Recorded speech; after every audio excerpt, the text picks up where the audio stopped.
So with that, I'm from Florida. I live in the Panhandle, but I've grown up all my life here, and I grew up doing ballet and jazz and tap here and there, but ballet. 10 years ballet. I wanted to be a ballerina for a long time. I wanted it to be my career. Like I mentioned, I've had a lot of career changes, so bear with me. But I was put into dance at 4 years old. My mom danced, so she put me in dance, logically. I loved it. It was my life, is what I did. I would wear my leotard and my tights to school, clothes over it, obviously, but like at one point my dance company got tracksuit, like windbreakers, because it was the 2000s, and we had windbreakers, no offense to my old director or anything. I still have my jacket to that outfit, and it has my name on it, and I loved it, and I wore it to school, and I was so proud of myself. But with dance, with any kind of stage performing, comes makeup, and we had recital every year, so I was in at least 2 to 3 dances because I had my ballet routine, my jazz routine, and my tap routine. If I didn't do tap, normally I would switch out every year if I did tap or not. I wasn't very good at tap. It wasn't my thing. But so I had, I had to wear stage makeup. Like I said, I got put in it at 4. I think my first recital may have been when I was 4. I don't know if I wore makeup for that one. But from like the age of like 5 on, I wore makeup once to twice a year. And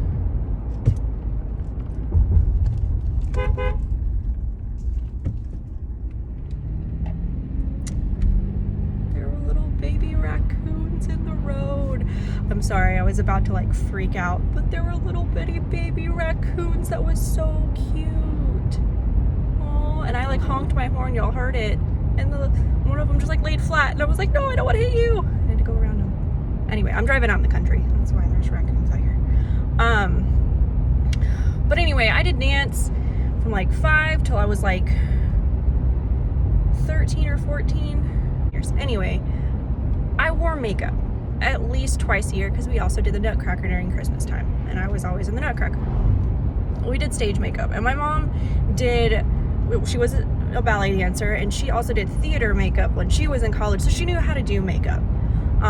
She knew how to do stage makeup as well. And with stage makeup, I don't know if everyone knows this. I assume everyone knows this, but I don't know. With stage makeup, you've got to pack it on. You've got to layer it. It has to be thick. And I laugh when I watch beauty reviewers and everything where it's like, if you like full coverage, and I just remember wearing thick makeup. And some people like that. And there is nothing wrong with it. And maybe it was because I was a kid and I was little, but because I live in Florida, it's so humid here that when you walk outside, and this could be literally any state, but when you walk outside with anything on your skin, I don't care if it is the lightest tinted moisturizer you ever wear, you slightly feel like your face is melting off. And as a kid, I hated that sensation. I hated it. I loved wearing makeup, but man, I hated going outside in it. So with all of that, I didn't wear makeup when all my friends were starting to wear makeup. I didn't want to. I didn't want to feel like I was melting. I didn't want to wake up 20 minutes early to do my makeup. I didn't care. I was made fun of. I had acne. I had braces. I got made fun of a lot. Whether it was my anxiety or other people actually making fun of me, I made fun of a lot.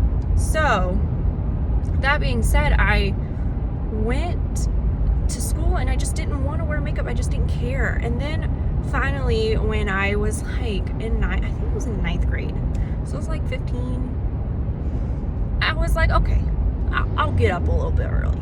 Whatever. We'll do this makeup thing. Well, when I was 15, I still had really bad acne. I still had scars from acne, and it was not good. So, and I have freckles. I don't know if you can tell with the lighting. I'm driving, so it's not great lighting. But I have freckles, and so I hated my freckles for the longest time. Hated them. Didn't like them. Thought they were ugly. No one in my family has freckles on their face. My mom has freckles on her arms. No one in my family has freckles on their face. I was weird. I didn't like it. My brain was like, no, that's ugly. So I tried to cover it. I wore thick makeup.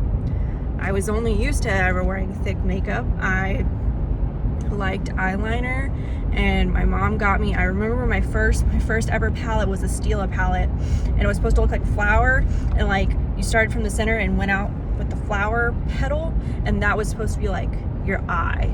So it's like the all over shadow, and then like the darker color out on the outer V, the lighter shadow on the inner V, and then your highlight on your brow bone.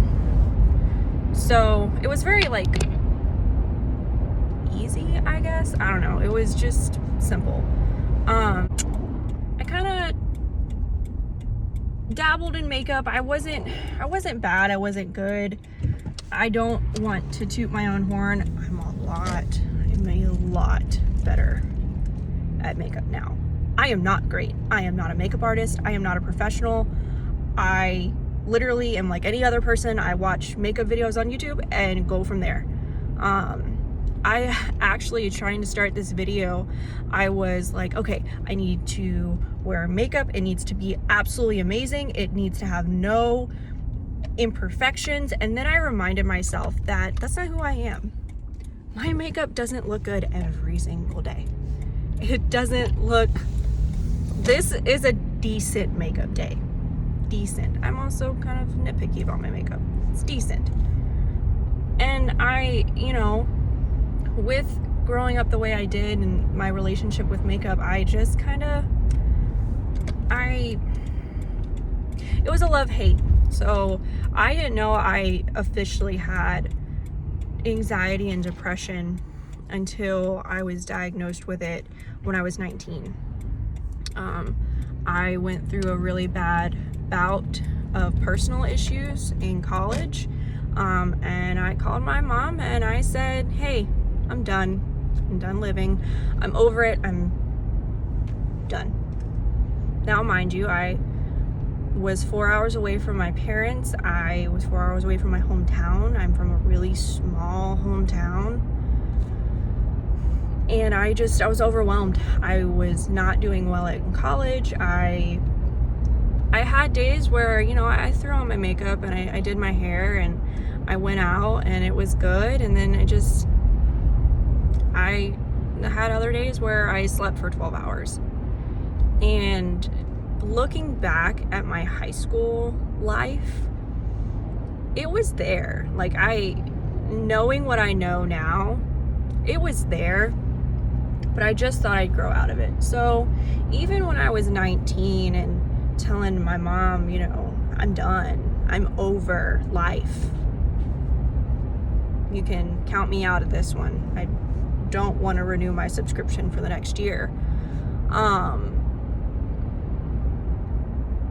I still leaned on makeup a lot and doing my hair, and it's what made me feel better.